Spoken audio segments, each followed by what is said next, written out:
one of the most successful human species ever.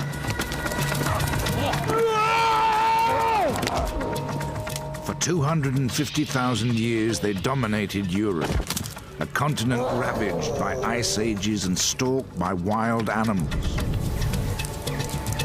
Then, 35,000 years ago, they faced the ultimate challenge: the arrival of another human species.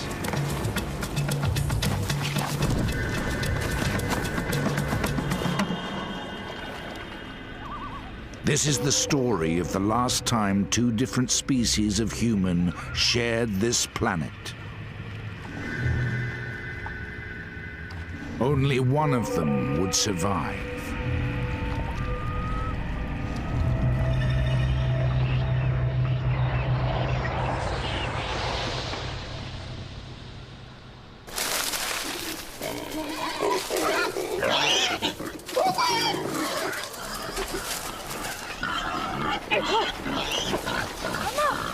It's first light. The daily routine has already begun.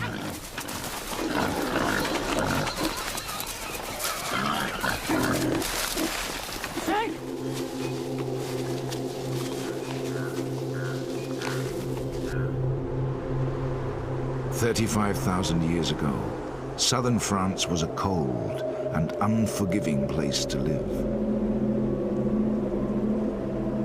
1,000 miles away, an ice sheet grips northern Europe, bringing polar conditions to much of the continent. In winter, temperatures can plummet to 25 below, similar to northern Canada today. Herds of woolly mammoth roam the windswept grassland. The forests offer refuge for bison and red deer.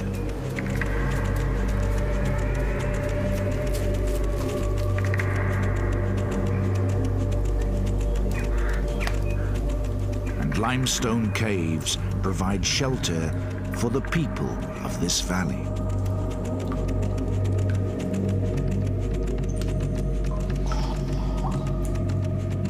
These are the Neanderthals, the first human species to adapt to this harsh and frozen continent.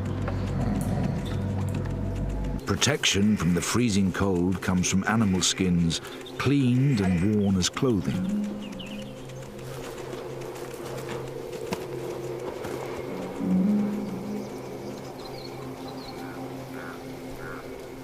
To prepare the skin, the mother first scrapes off fat and sinew with a sharp flint blade. She uses her teeth as a vise. Her face is designed to spread the stress evenly around her skull. Her teeth are worn from many years of use.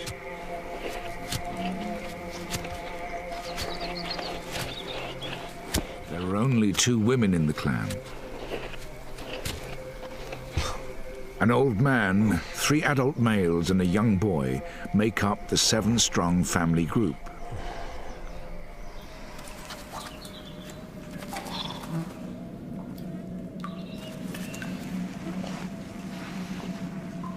This cave is the center of their world.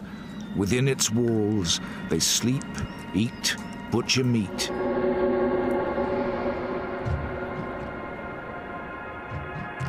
It has become priceless evidence that has revolutionized our vision of the Neanderthals.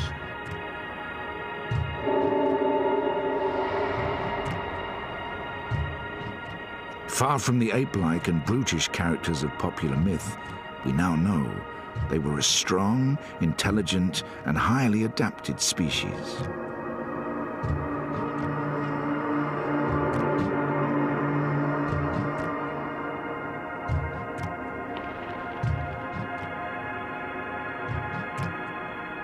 The latest scientific techniques have revealed incredible details about their lives. Fractured and withered bones reveal how their lives were plagued by injury and disease. And even how some met violent and unexpected deaths.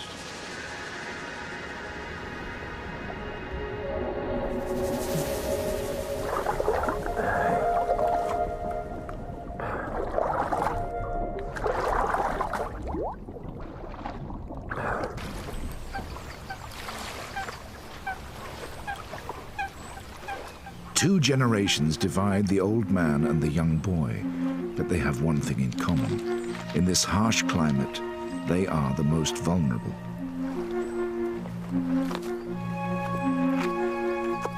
Childhood is the most dangerous time. Nearly half of the Neanderthal fossil record consists of children under the age of 11. Oh, Margot!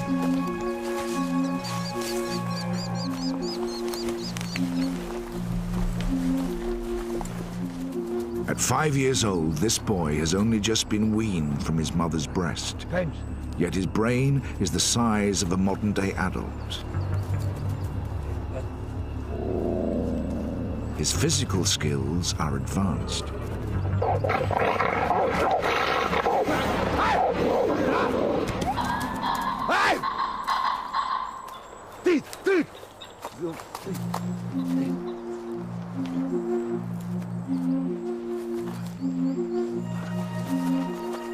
It's just as well. In an environment like this, you either grow up quickly or you die.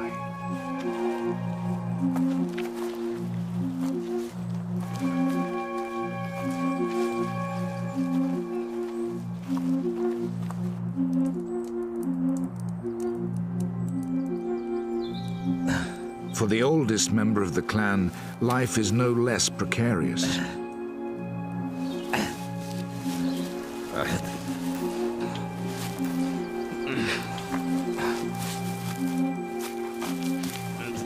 He's 43 years old, but injury and exertion have broken his body, hastening old age.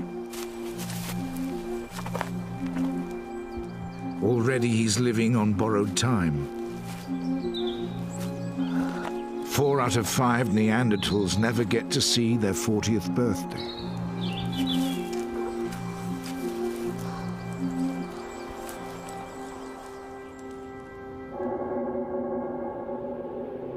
The bones of a man aged about 40 were unearthed in the Shanidar Cave, Iraq, in 1957. Scars on his ankles and ridges on his kneecaps reveal he was already crippled with arthritis.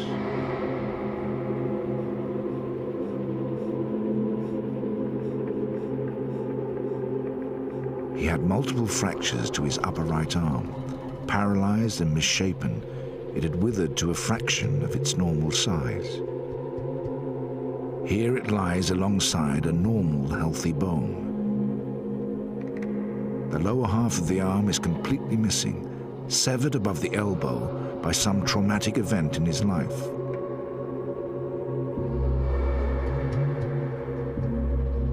Close examination of his skull reveals the cause of these injuries. It's almost invisible to the naked eye, but the left side of his skull shows signs of a serious fracture. The subsequent brain damage would have paralyzed the right side of his body and may have blinded him in one eye.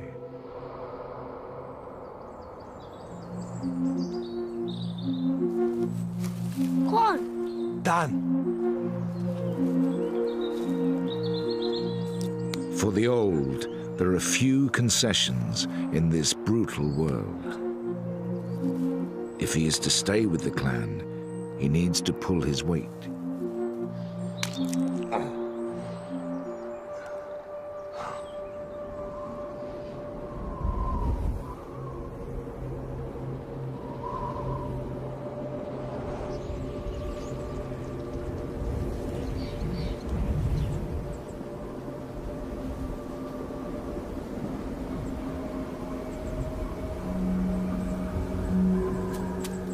Neanderthals are a territorial species. This clan's territory is around 27 square miles, the range of an average day's hunt. Some distance from the cave, the clan's 3 brothers have picked up the scent of prey.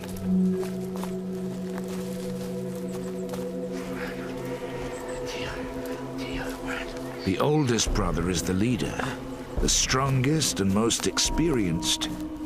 He orchestrates the hunt.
These deer are in their prime.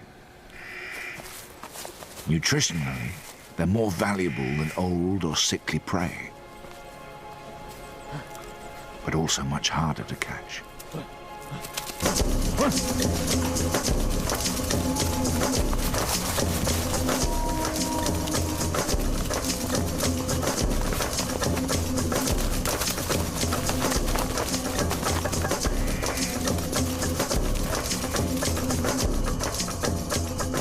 The Neanderthals' world was much smaller than the one we know today.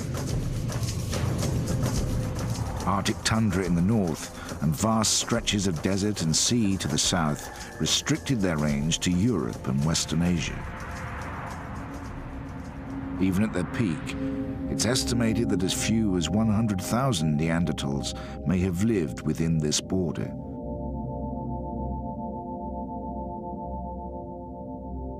Bones and artifacts have been found as far south as Israel, in Uzbekistan and the Ukraine in the east, in Poland, Germany, and even Wales in the north, to Portugal in the far west. But southwest France was one of the most densely populated regions, home to as many as 3,000 Neanderthals.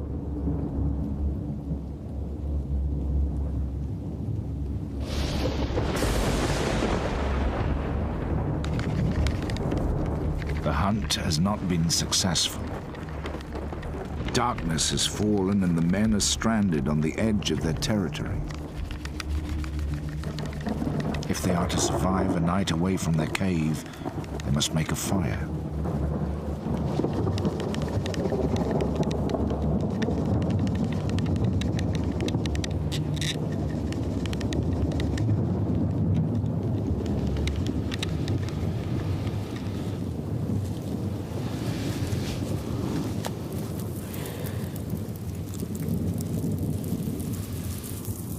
Neanderthals were not the first to use fire. It had been known to humans for over 500,000 years. But their skill in harnessing it is key to their survival in this frozen continent. Fire provides warmth, of course. At night, temperatures can fall by 10 degrees. But in the open, fire is also their main means of protection.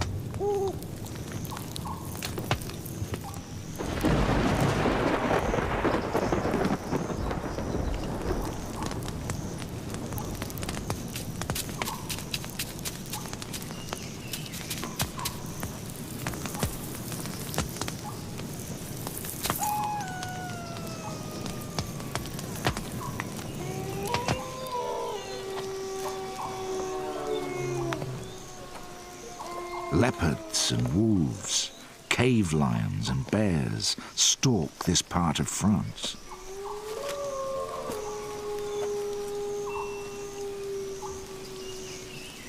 Neanderthals are not just the predators, they are also the prey.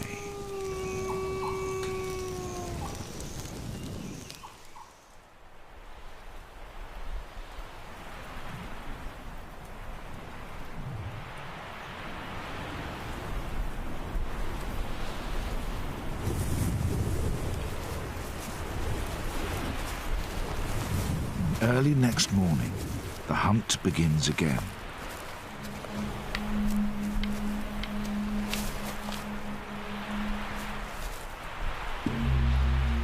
This time their target is neither deer nor bison.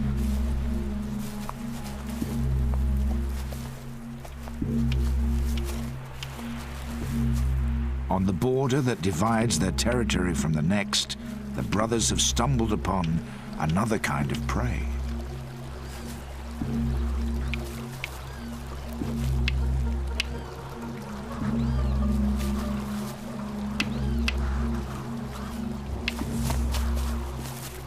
One more precious to the long-term survival of their clan.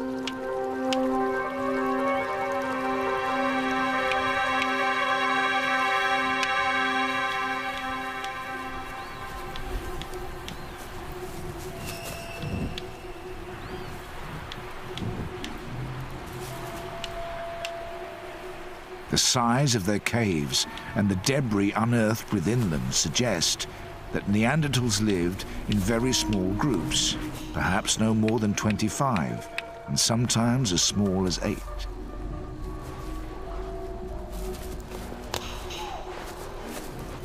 Small enough to avoid putting pressure on scarce resources, but too small to ensure the survival of the species without some interaction with other groups.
By kidnapping a second adult female, the clan has doubled its opportunities to breed and therefore its chances of survival.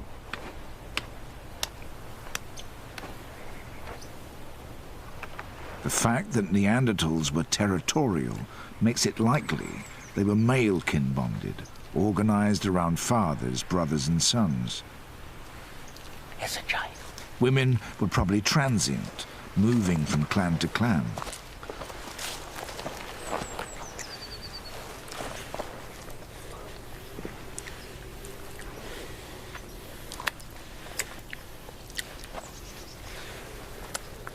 To have survived as long as they did, Neanderthals must have exchanged women. Some of these exchanges may have been voluntary. But in such a closed society, it's likely that some encounters were like this one, forcible and potentially violent.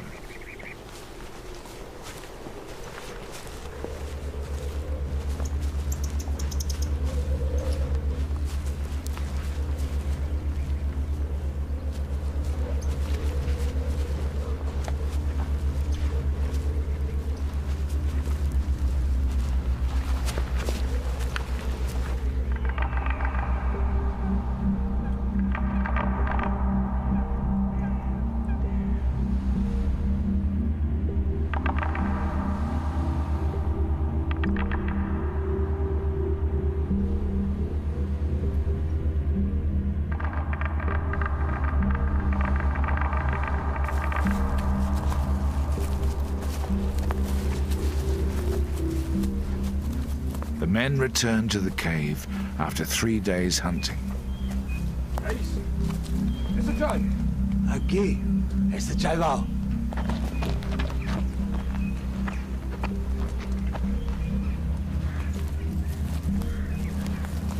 Their catch is unexpected. Margot. Margot.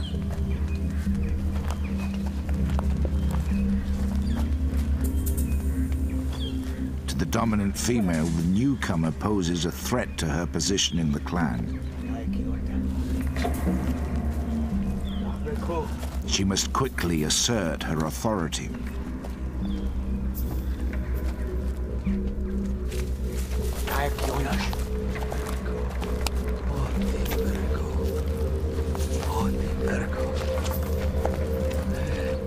For the new arrival, this is likely to be a terrifying experience. Everything about this clan is alien to her. Mama, give me. Yes. Their smell, their clothes, their hair.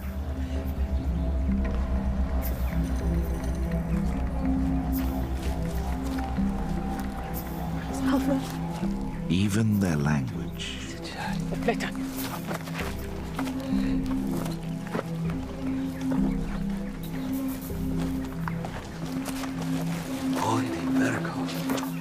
For years, many scientists believed that Neanderthals did not possess language.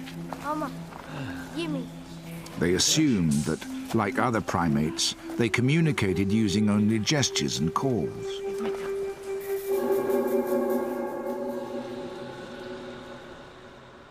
Until quite recently, research on Neanderthal skulls supported this idea, suggesting that their mouth and throat were so different from ours that they probably couldn't speak as we do.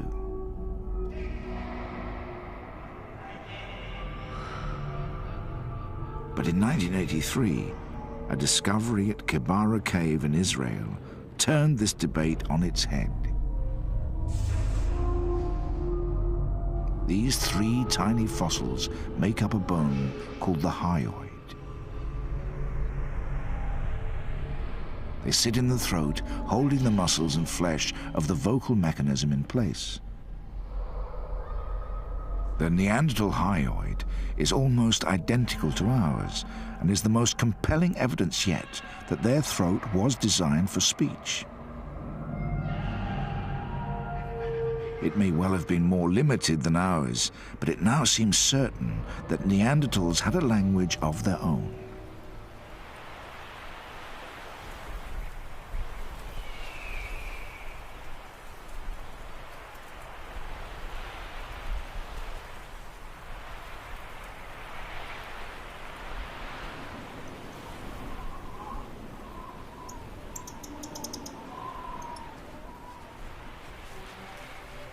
The lives of the Neanderthals are dominated by the need to secure food.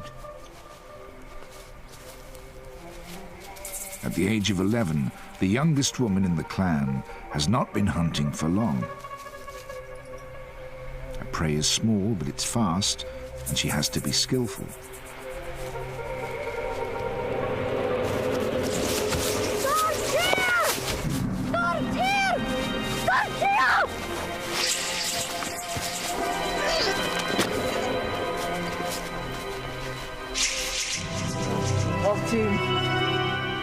The next decade or so will be her prime hunting years, assuming, of course, that she lives that long.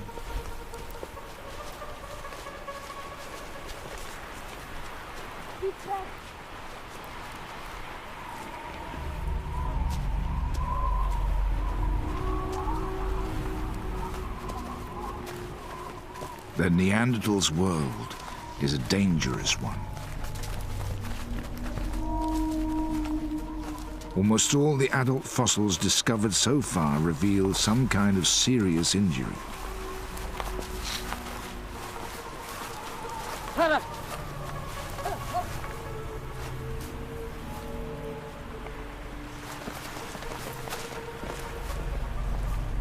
Wild animals provide one threat. The treacherous landscape provides another.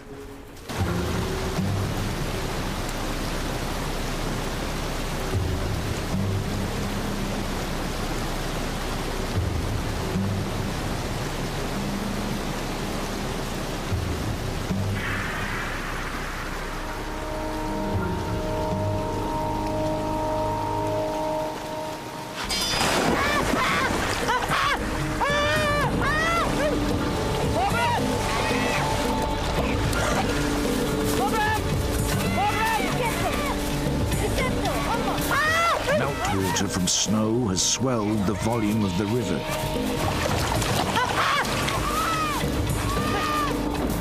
In this freezing water, the newest member of the clan will only survive a few minutes.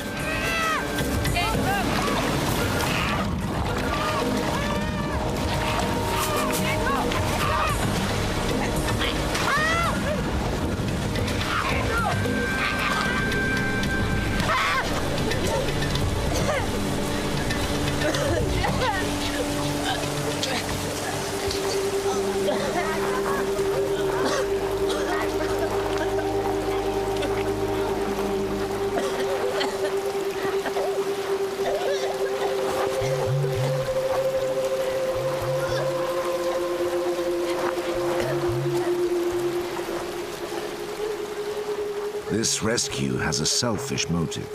The clan need the new female too much to let her die. Without them, she stands little chance of survival. This interdependence has helped the Neanderthals to master their environment. But now their dominance of Europe is under threat.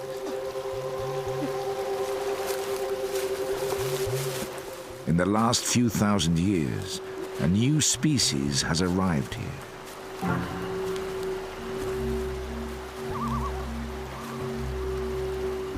For the first time, these Neanderthals are not alone.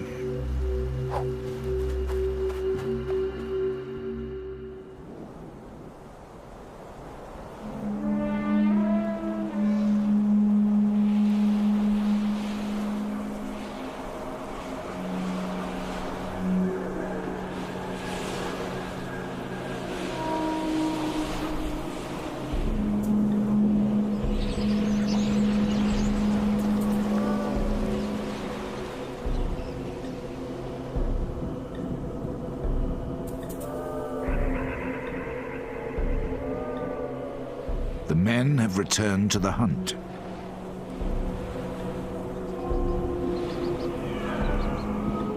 As Neanderthal spears were not designed for throwing, killing must be done at close quarters.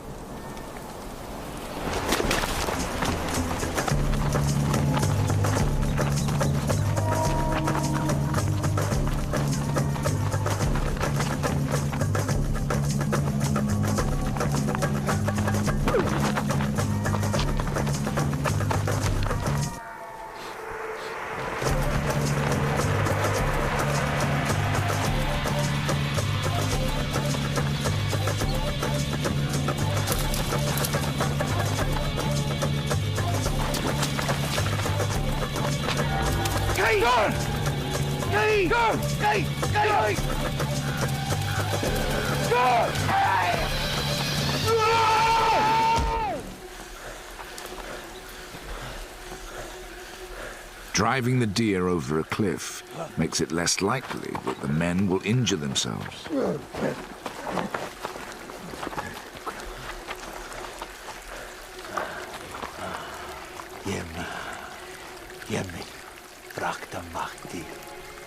A debilitating injury could be the difference between life and death, not just for the individual, but for the whole clan.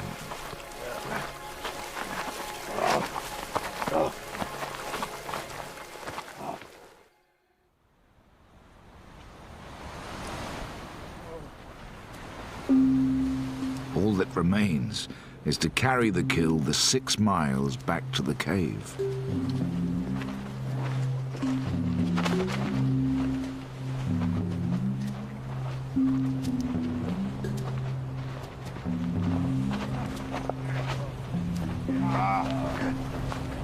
Efmeta! Vitrash!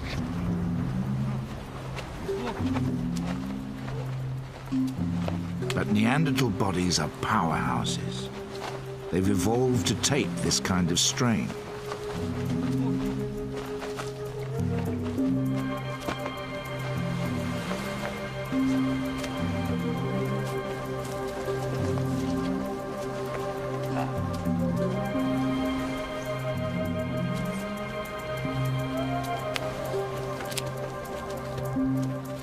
The glaciers of Europe not only shape the landscape, but the features of the Neanderthals who lived here. Their bones grew strong in direct response to the stress they were subjected to. The walls of Neanderthal leg bones are particularly thick. Joints around the elbow, hip and knee are also enlarged. Shaped by the habitual pressure of living life as a Neanderthal, they also show signs of bowing.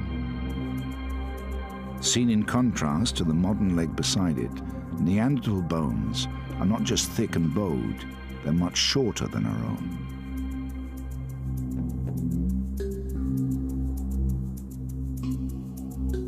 Short, heavy bodies reduce the skin's surface area, helping to maintain a high body temperature. Even their noses evolved to cope with the extreme cold weather.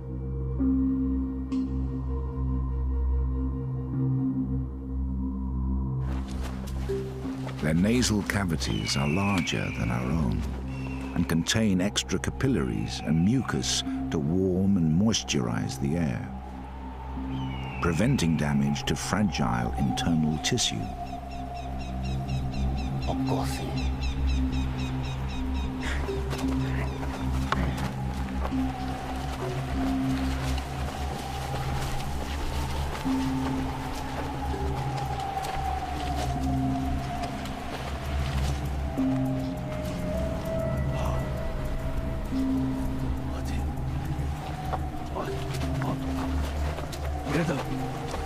This combination of features makes Neanderthals the first human species specifically adapted to a cold climate.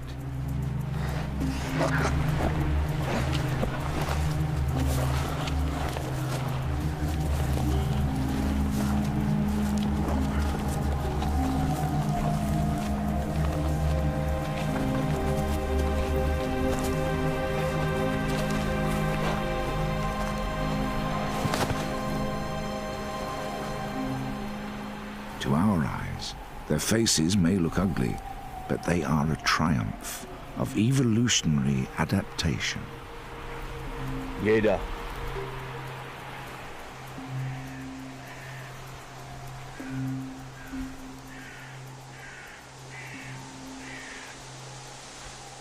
Now, the Neanderthals face a threat for which evolution has not prepared them.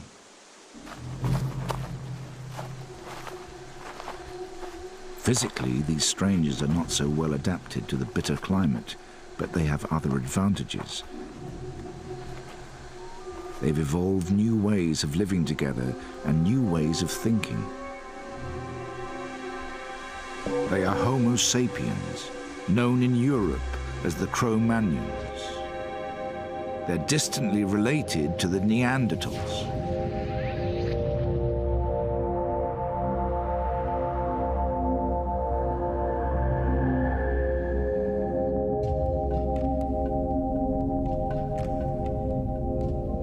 One and a half million years ago, a human species called Homo erectus emerged from Africa into Asia and later into Europe.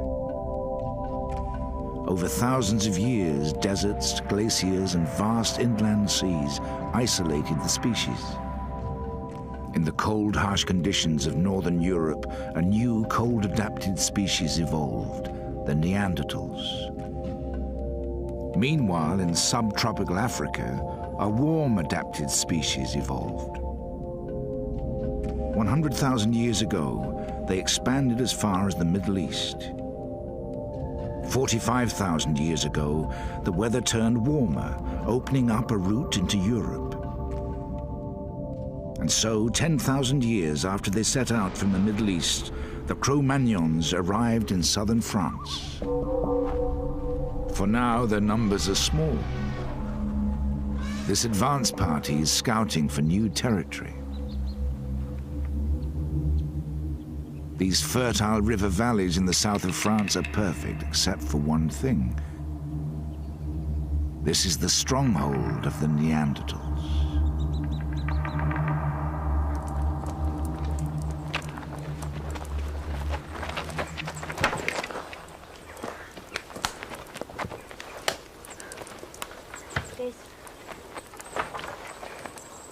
fresh kill is a welcome sight.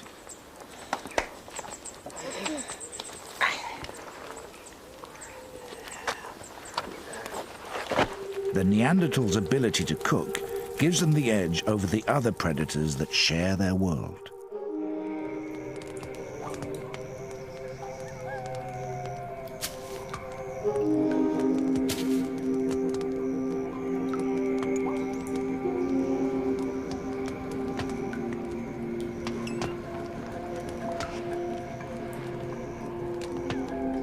Grooming is the glue that bonds the clan together. It's a form of communication, demonstrating loyalty, affection, and trust.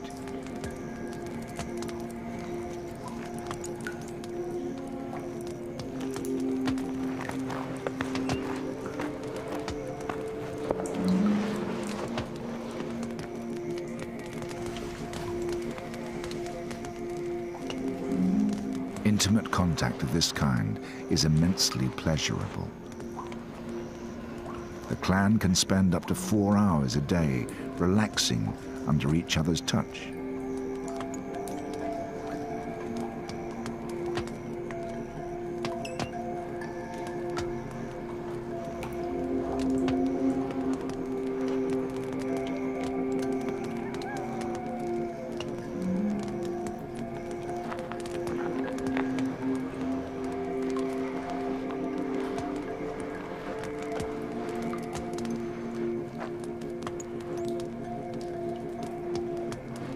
These strong emotional ties have forged the clan into a resilient, self-sufficient unit.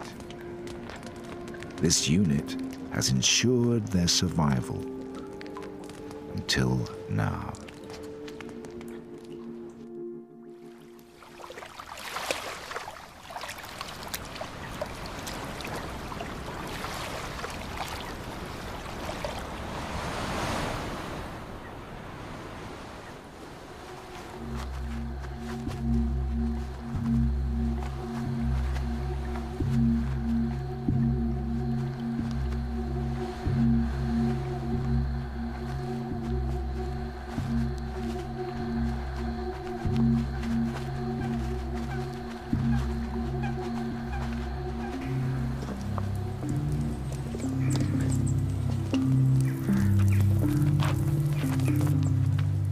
The strengths which have sustained the Neanderthals for thousands of years are about to become weaknesses.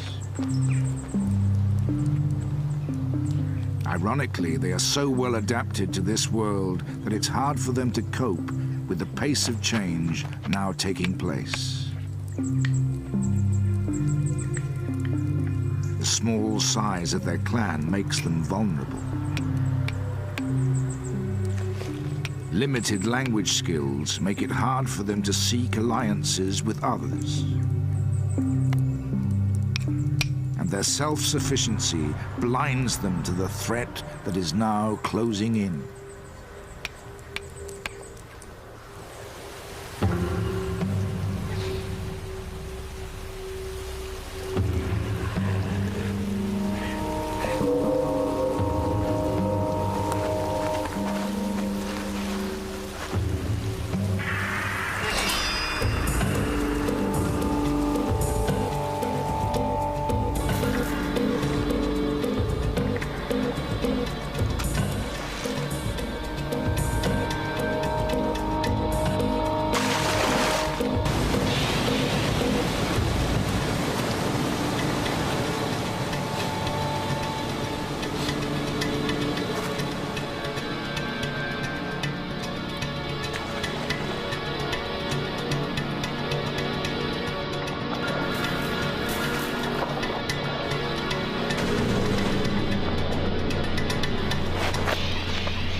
Suddenly, two human species stand face to face.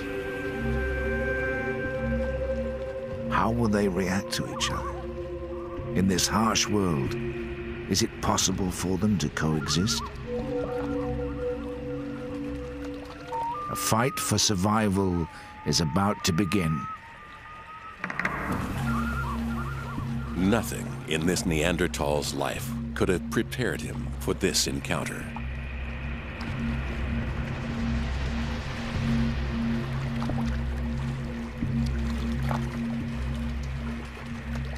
The stranger doesn't just look different. He thinks and acts in ways which are quite alien to a Neanderthal. He is a new species of humanity.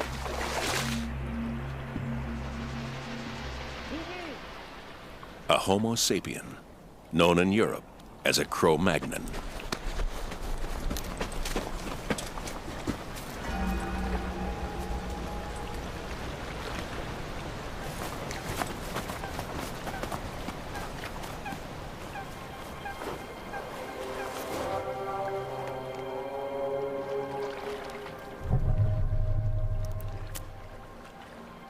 Seeing is one thing.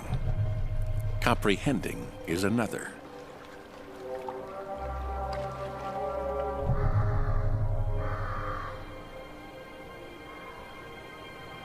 Halt, vier. Vier. Vier. Halt. Goed. Goed. Halt, vier. One. Satu. Satu. We can't know exactly how Neanderthals reacted to their first sight of Cro-Magnons. Ito. Ito. Ito. Ito. Ito. Ito. Tia.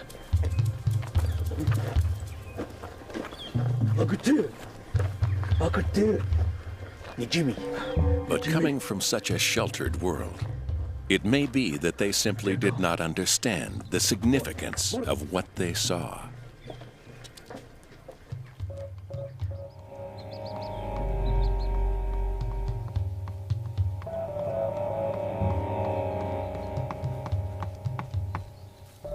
For now, what preoccupies the clan is the onset of winter.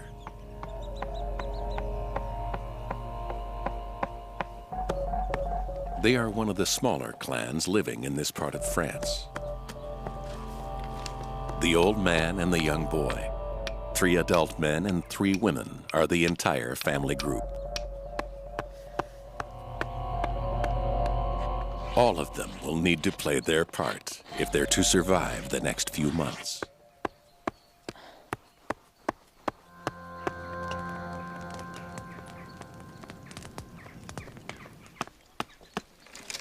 This hazel branch will make an excellent spear. But the young female will soon be taking a break from hunting. She's almost 8 months pregnant.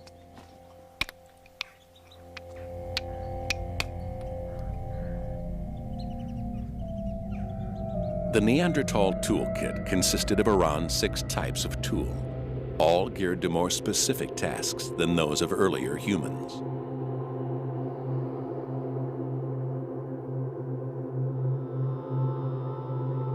Hand axes, shaped to fit snugly in the palm of a hand, acted as a multi-purpose tool used to crush bones and cut wood.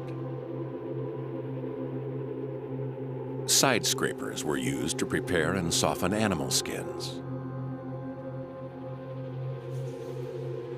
Triangular points were used as knives or could be hafted to make tips for spears. The Levallois blade was their greatest technological achievement. Some had cutting edges just 1 molecule thick, 5 times sharper than a surgeon's scalpel.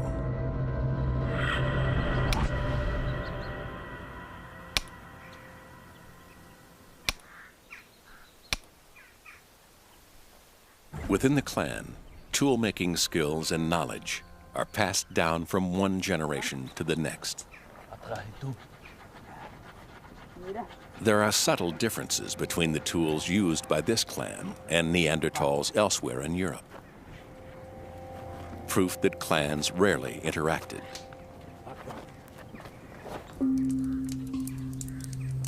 The dominant female strengthens her spear in the flame.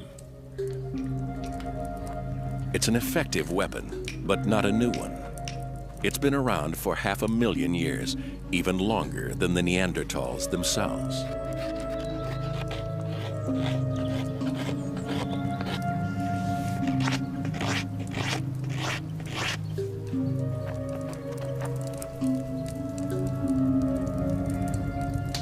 The isolated existence of clans had a direct effect on their development.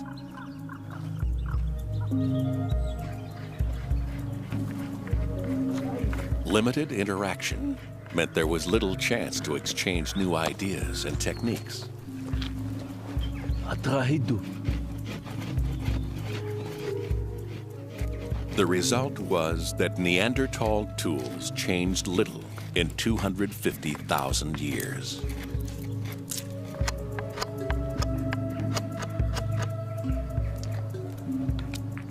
The dominant male uses tree resin to fix the point to the shaft of his spear, and sinew to bind it. It's a sophisticated weapon, capable of lacerating the thickest hide, but it's too heavy to throw very far and exposes him to the dangers of close-quarter hunting.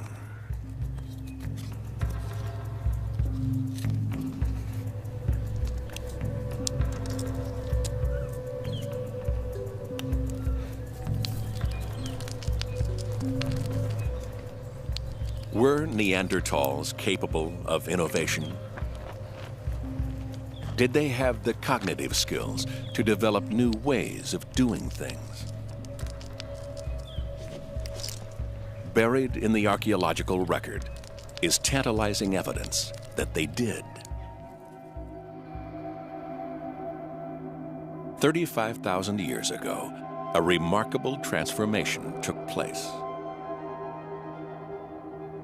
Neanderthal tool-making techniques began to change. As well as stone, they started to use antler, bone, and even teeth. For the first time, they began to make not just tools, but decorative items like jewelry. Some scientists believe that this is evidence of a revolution in their thinking. But it may be too convenient that this great leap forward coincided with the arrival of the Cro-Magnons.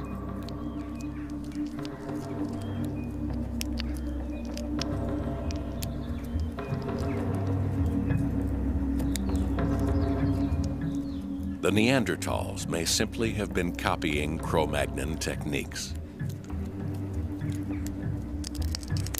without ever grasping what these signs and symbols really meant.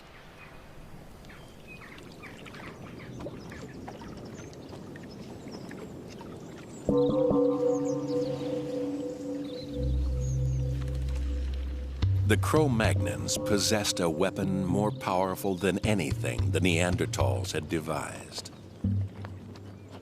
A brain which, while no bigger than a Neanderthal's brain, was capable of new ways of thinking.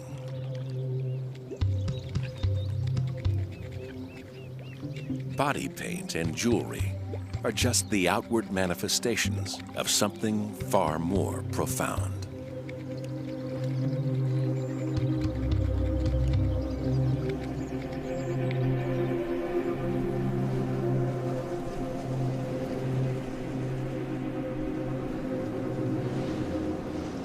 Winter has arrived. Red deer have migrated south in search of warmer weather. The balance between the food supply and the needs of the clan is delicate at the best of times. The arrival of the Cro-Magnons now threatens to tip the scales.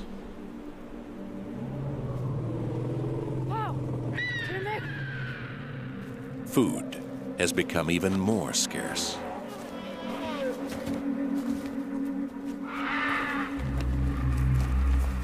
Tirmek, zet op hou! Heb dimmer!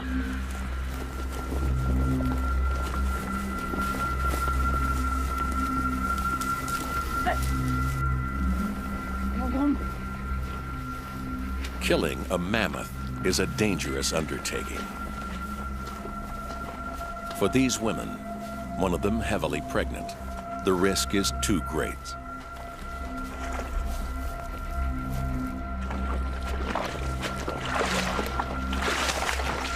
Instead, they turn to scavenging.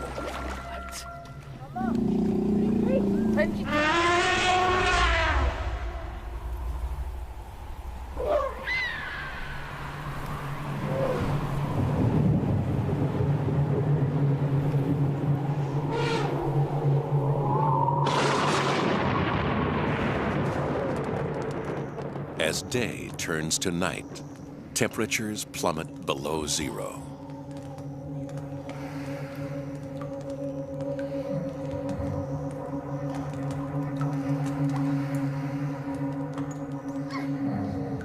The men sleep within the confines of the cave, warmed by the heat from 2 fires.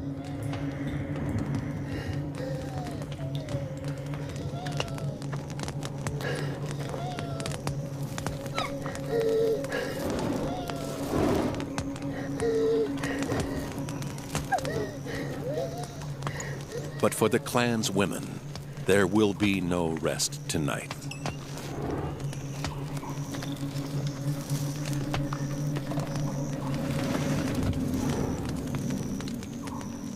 Outside, the young female has gone into labor.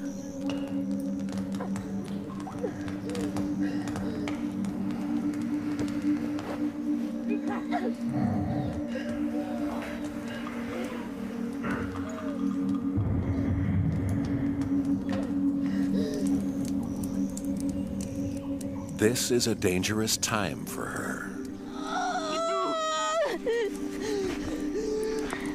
Neanderthal babies were bigger than babies are today. Fortunately, Neanderthal women had childbearing hips.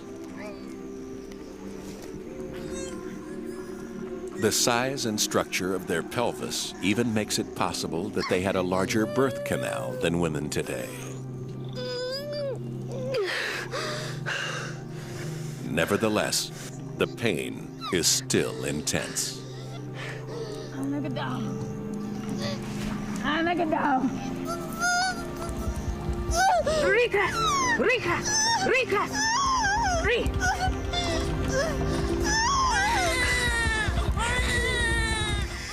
The baby has been born safely.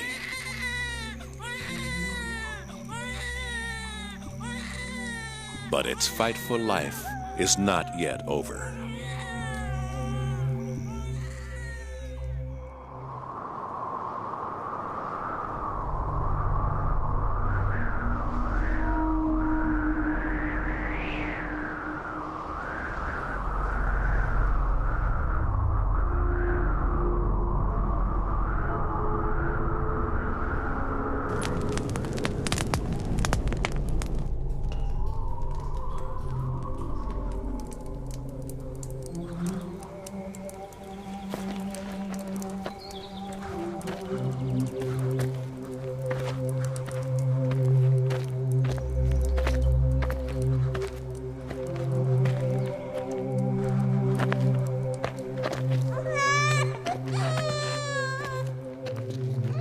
The baby has arrived in the depths of winter.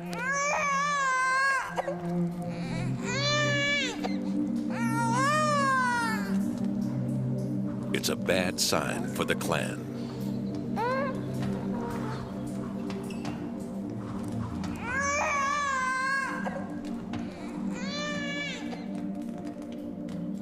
The new mother will breastfeed her child for the next 5 years. Breastfeeding is nutritionally expensive. She'll need around an extra 1,000 calories a day to produce enough milk for her baby. And during this time, she will be less able to hunt.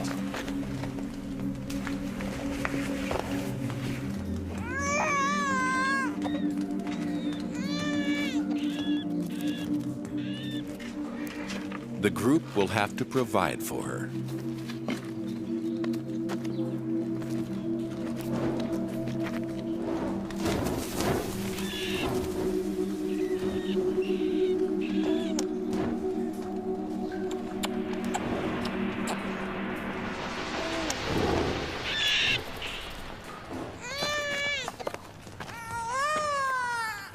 As the weather grows colder and food scarcer, it's a burden they can ill afford to bear.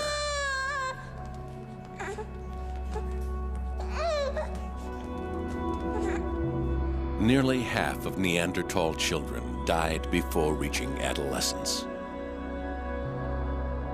Fragments of skeletons and skulls, many with their adult teeth still not descended from their gums, make up much of the fossil record. Defects in their dental enamel suggest that starvation was one of the greatest killers. But it's the remains of babies that provide the most poignant evidence of how harsh life was. Tiny skeletons have been found in shallow pits, suggesting that their untimely deaths were mourned. However, at a site in Israel in 1983, the skeletons of 2 babies were discovered among animal carcasses and waste, implying that they were not valued and may not have died of natural causes.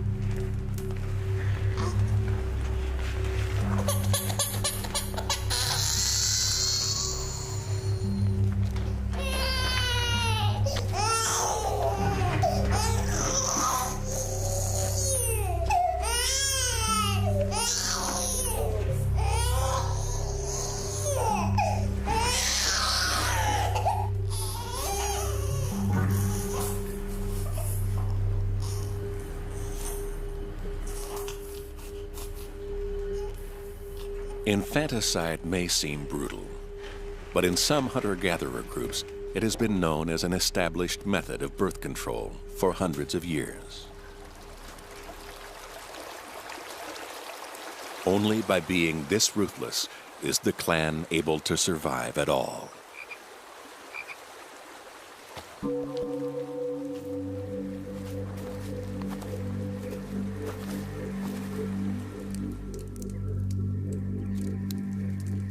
Now, the balance between life and death is becoming even more fragile.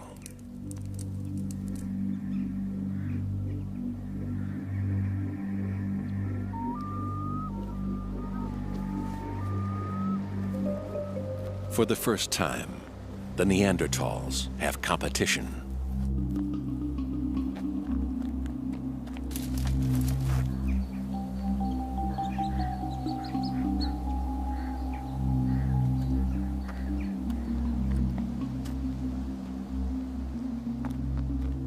The Cro-Magnons have different strategies for survival.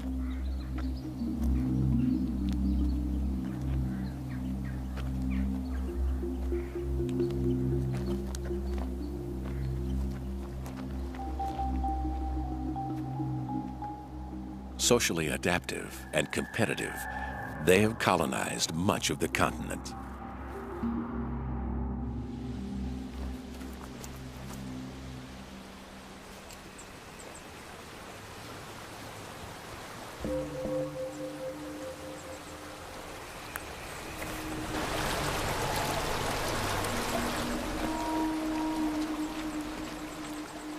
Small and self-sufficient, the clan is unlikely to seek confrontation with the Cro-Magnons.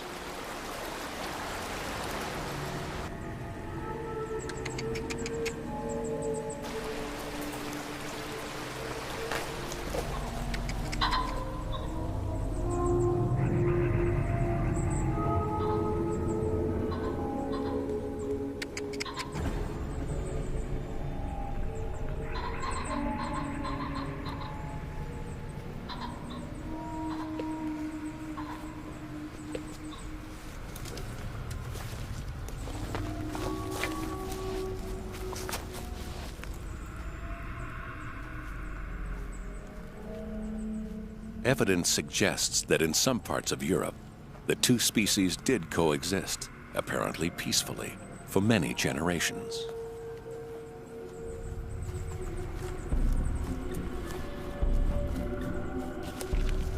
However, in this part of France, the shift from Neanderthal to Cro-Magnon settlements was much more dramatic.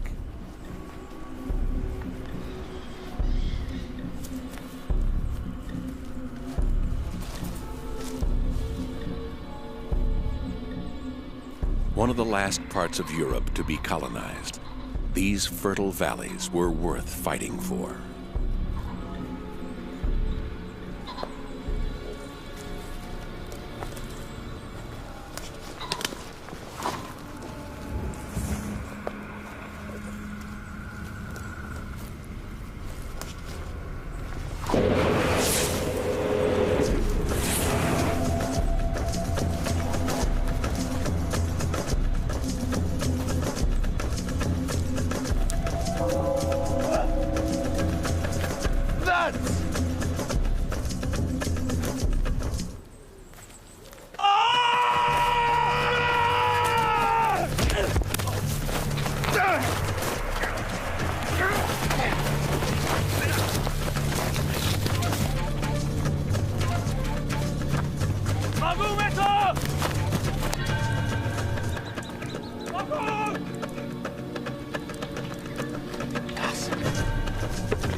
Malcolm!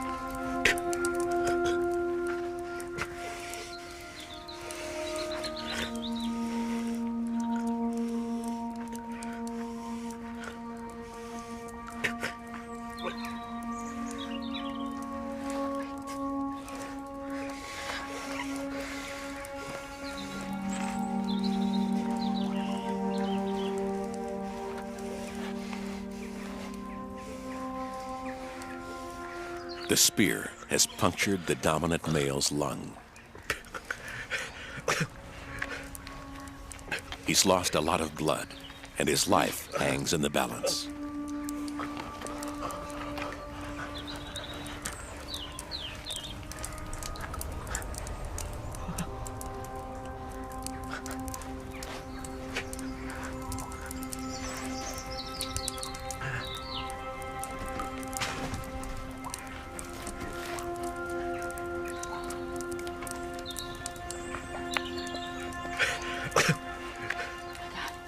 The clan rallies around him.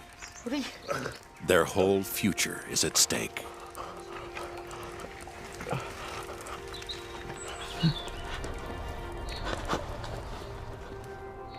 To reveal the darker side of Neanderthal life, scientists sometimes end up playing detective.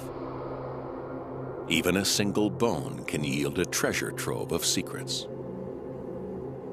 In 1953, at the Shanidar Cave in Iraq, researchers uncovered a Neanderthal rib. It didn't seem much at first, but a closer examination revealed a remarkable story. A tiny groove on the surface of the bone proved to be a cut. A weapon had penetrated between the 8th and 9th rib, slicing the bone and puncturing the lung, implying that the victim had been stabbed. Though badly wounded, he did not die immediately. The buildup of bone reveals that the wound had begun to heal, suggesting that he was cared for by the rest of his group.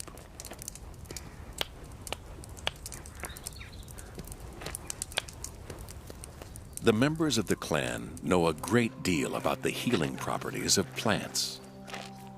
Sphagnum moss is used to disinfect the wound.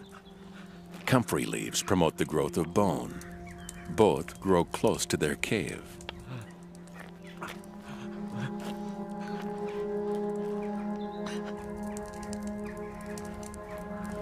But with an injury this serious, there's only so much they can do.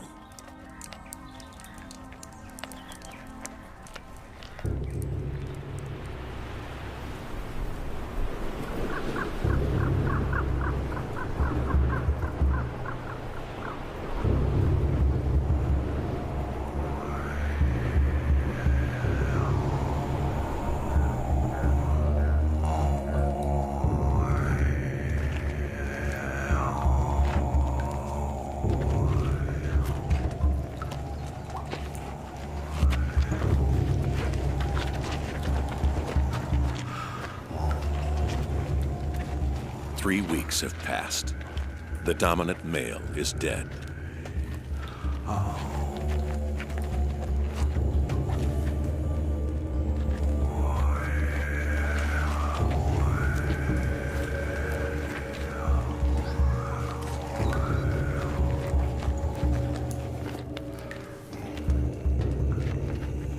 We cannot know for certain whether his clan experiences a sense of loss or grief.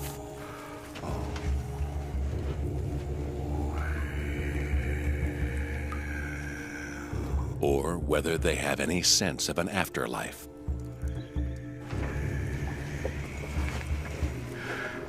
But their treatment of their dead relative reinforces their humanity.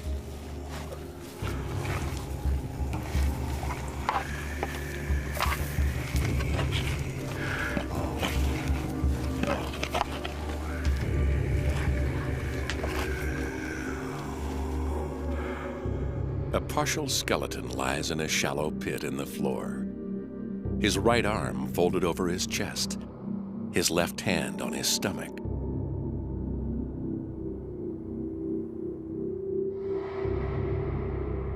A classic burial position.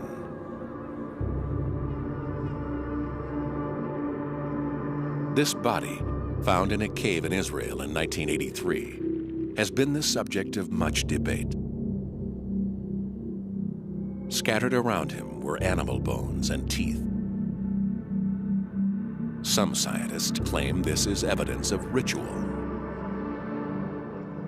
In another grave in Iraq, traces of pollen suggest that flowers might have been placed in the grave. But these claims are controversial. These grave goods may just have been debris that littered the cave floor. Neanderthal burials may simply have been a practical way of disposing of the dead.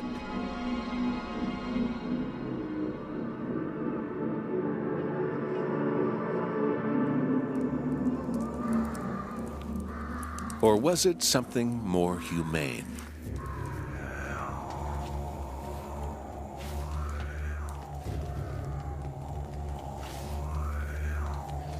Inside the cave, the body would have remained close to the clan and safe from scavenging animals. With their leader dead, the dominant role now falls to his younger brother. He faces a tough choice. To remain in the cave and risk further confrontation with the Cro-Magnons. Or to leave behind the center of the only world they've ever known.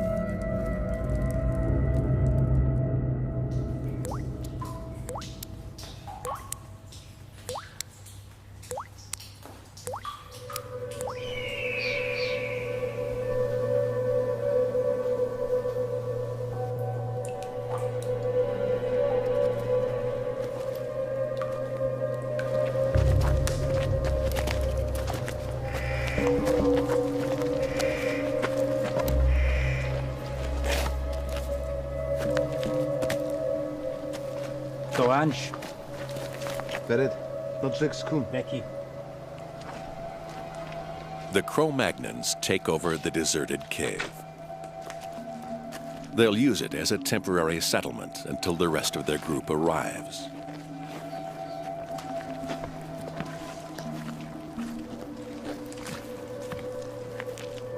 The fossil record shows that Cro-Magnons took over Neanderthal sites and made them their own.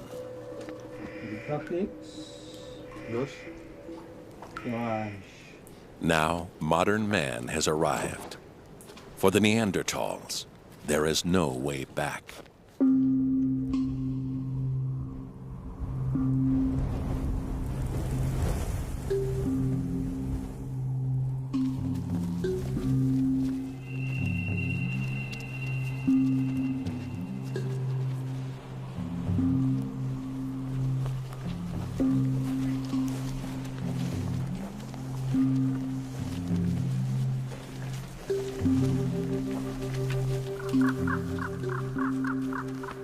The clan has been driven west toward the coast, out of the path of the encroaching Cro-Magnons and toward the very edge of Europe.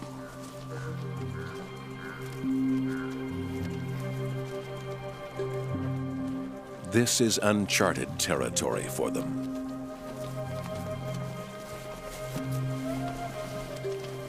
And the further they travel, the more vulnerable they become.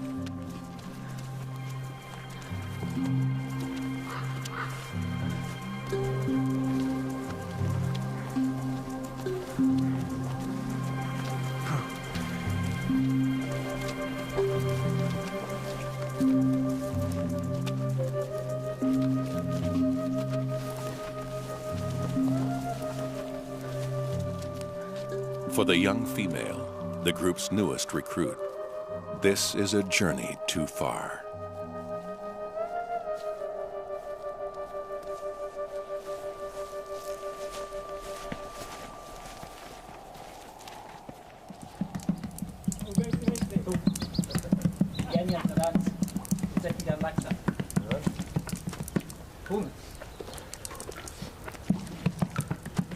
Physically, the Cro-Magnons are less well adapted for life in this cold climate. But they've developed tools that allow them to live anywhere they choose.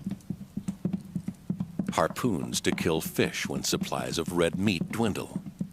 Needles made of bone to tailor clothes. But their most powerful tool is language.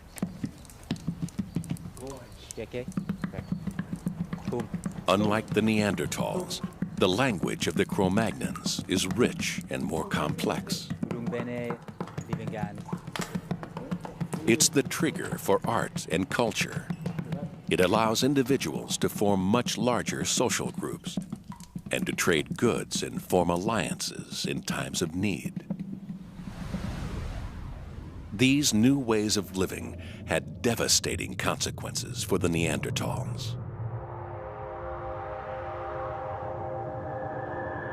At their peak around 50,000 years ago, an estimated 100,000 Neanderthals lived within this border. But the spread of modern man from Africa and the Middle East was relentless. In groups of up to 100 individuals, the Cro-Magnons colonized Europe's prime locations, monopolizing resources. The Neanderthals were forced out of their valleys onto the inhospitable mountain plateaus of Croatia and the Crimea, and west onto the rocky coastlines of Portugal, Spain, and France. By 35,000 years ago, their numbers had dwindled to a few thousand.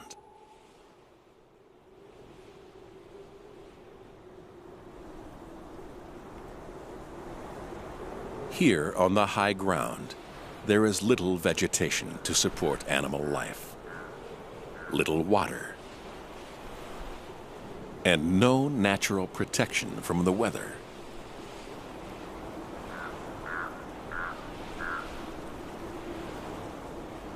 With wind chill, temperatures can be 30 degrees colder than in the river valleys below.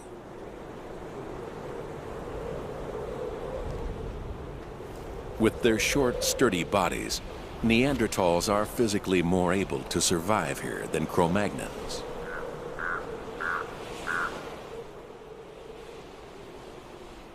But nothing in their evolutionary past has prepared them for this impoverished existence.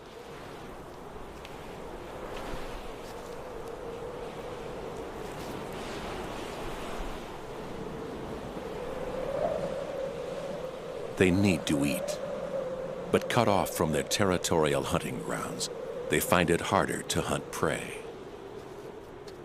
They need to maintain their population.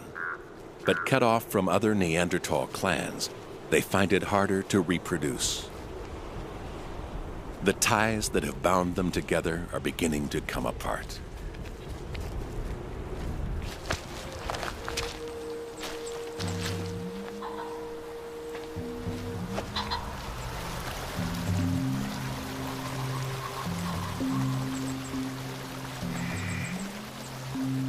Strong, close-knit, isolated, self-sufficient. These are the qualities that sustain the Neanderthals through repeated ice ages. But in the face of competition, these strengths have become weaknesses. And they are helping to seal their fate.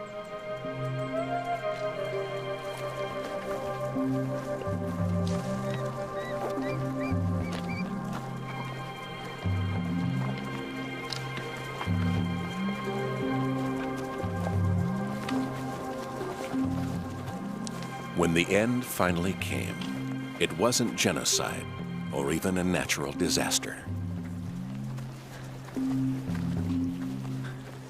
It was something much less dramatic.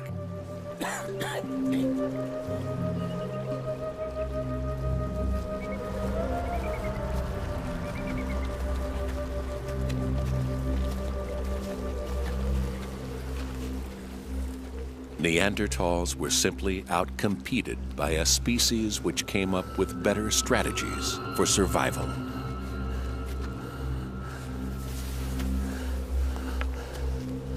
It wasn't even inevitable.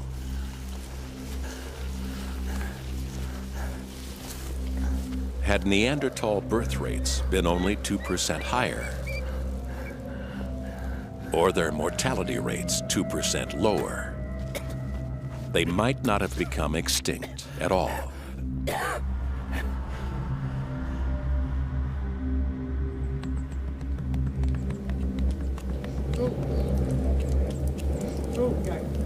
Checking out. Go down.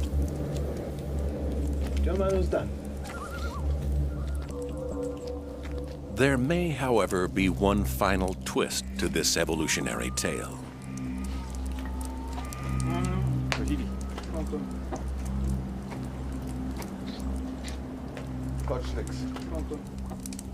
Physically and culturally, the Neanderthals and Cro-Magnons were worlds apart.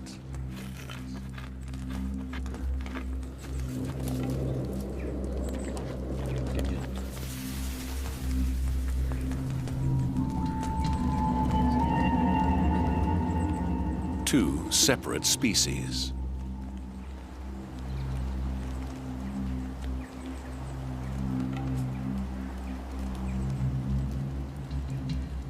But both human and motivated by the same needs and desires.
Were Neanderthals and Cro-Magnons similar enough to want to mate? And even if they did, were their genes similar enough for a child to be the result? we'll probably never know.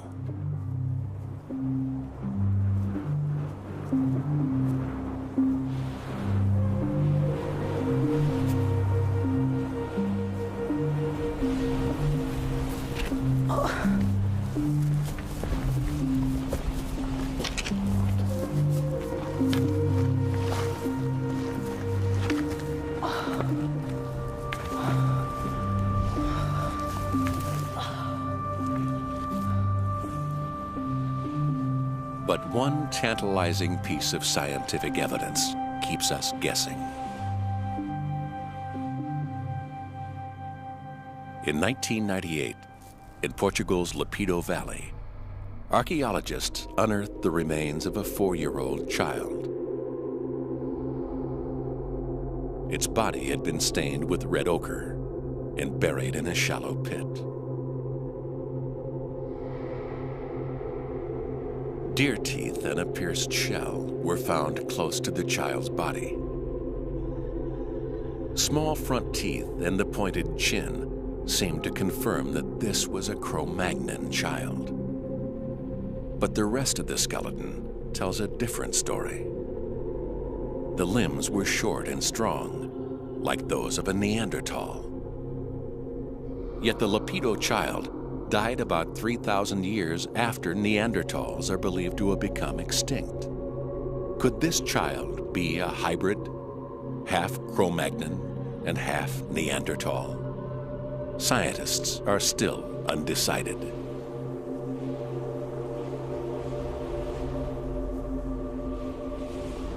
For now, the possibility remains that Neanderthals and Cro-Magnons were similar enough to reproduce. But even so, it appears that this didn't alter the Neanderthals' fate. So far, DNA testing has failed to find any trace of Neanderthal genes in existing modern humans.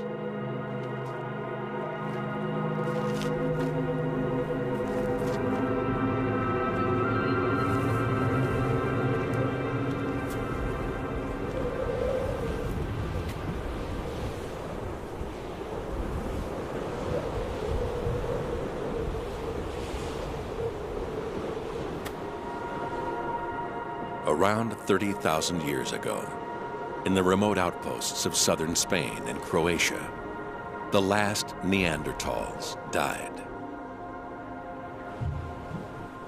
leaving only one human species, Homo sapiens, to inherit the Earth.